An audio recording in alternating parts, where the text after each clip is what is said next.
our kids' lousy eating habits. We're going to talk about that today and more with the author of Naturally Thin Kids, How to Protect Your Kids from Obesity and Eating Disorders for Life. We're going to talk to registered nurse Jean Antonello, who is the author of Naturally Thin Kids and how to become naturally thin by eating more. And she has been an obesity and eating disorders specialist now for 20 years. And I'm delighted to talk today to Jean Antonello. Jean, welcome to Strategies. Thank you, David. It's great to be here. Well, it's an important thank you for getting up early and coming and being with us, because I don't think we could be talking about a more important topic today. You know, we talk about the massive health care costs, Jean. If this generation that has been raised with the yellow and red signs, I won't say any more than that.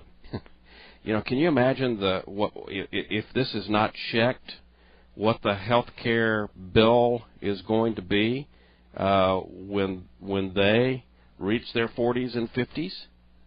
It's going to be very serious, David, and that's why I wrote the book. I can see the trend, as we all really can, just as you say, if you open your eyes, you can see the trend toward growing obesity in the next generation. Yeah, take a third grade class picture that was taken this past school year.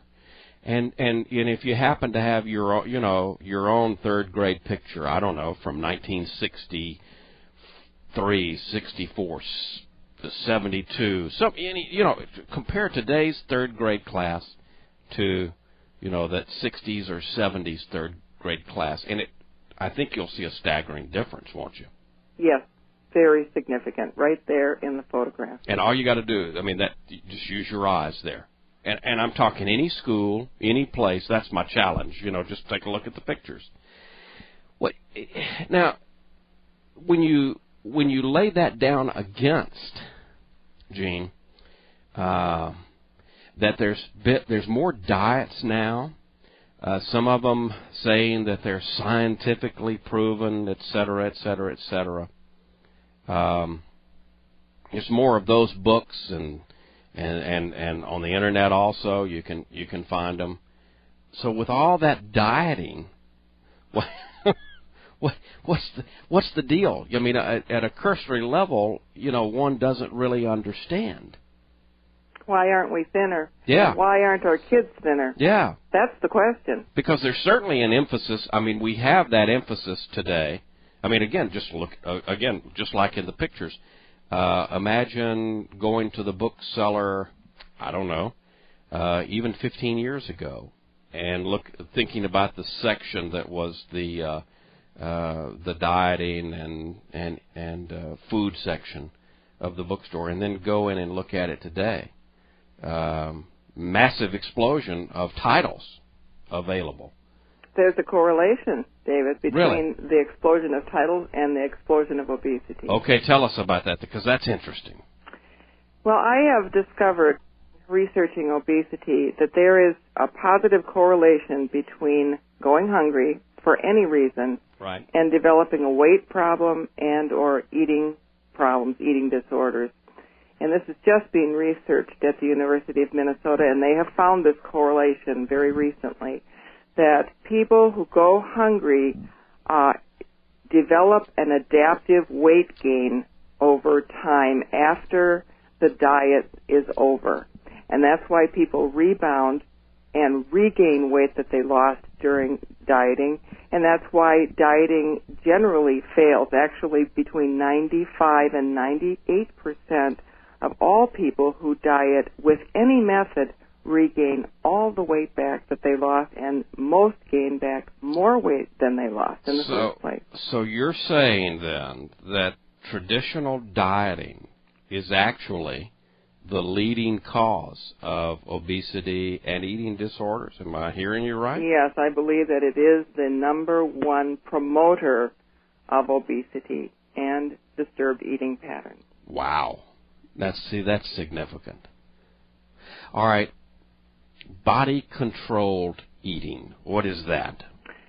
Body-controlled eating is the opposite of dieting. Dieting is intellectually controlled eating. When a dieter determines that he or she is going to lose weight by going on a specific diet, basically they decide that they're going to eat certain types of food in certain amounts in order to take off weight. This is intellectually controlled eating. Unfortunately, it's not the way we're designed to eat. We're designed to eat on demand. That is, according to our body's fuel needs signals, our hunger signals. And so when the dieter takes those body signals away from the body and ignores them and determines intellectually what to eat, there's a war waged between that person and her body, and the body's survival instinct is tripped up, and eventually the body's need for more fuel than the diet allows for wins the war, and the weight is gained back. So we would be much better then not to do the denying ourselves thing, the typical dieting things. Then you know, we would be much better served, right? I think what we have to first realize and what we have to teach our kids is that our body's survival instincts are the most important power built within us. So that if we violate that survival instinct by undereating, by trying to eat less and exercise more, which is what's usually recommended for a person who's overweight, eventually our body is going to win. And what we have to acknowledge is that the body has built into it biochemical changes that will allow for accumulating actually more fat in an environment where food is restricted some of the time. And once we understand that, we realize that undereating and exercising more at the same time will always backfire. So we have to respect our body's fuel need signals, and we have to teach our kids to do that too.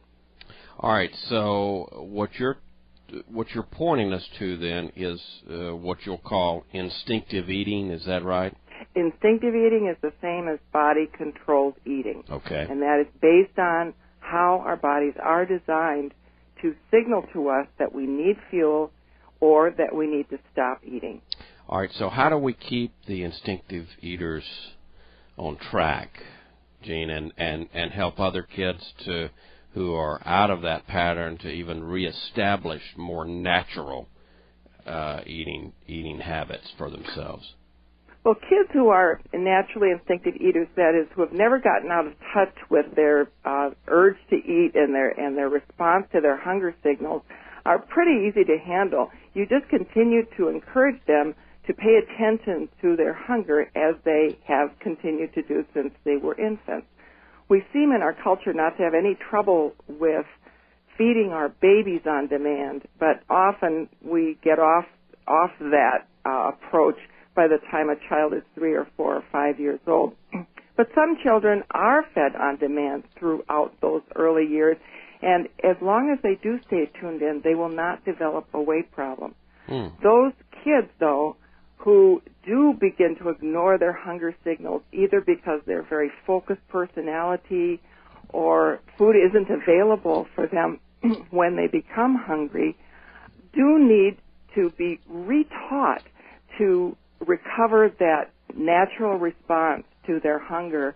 And they just need to have food available for them, good food, good quality food available to them when they get hungry.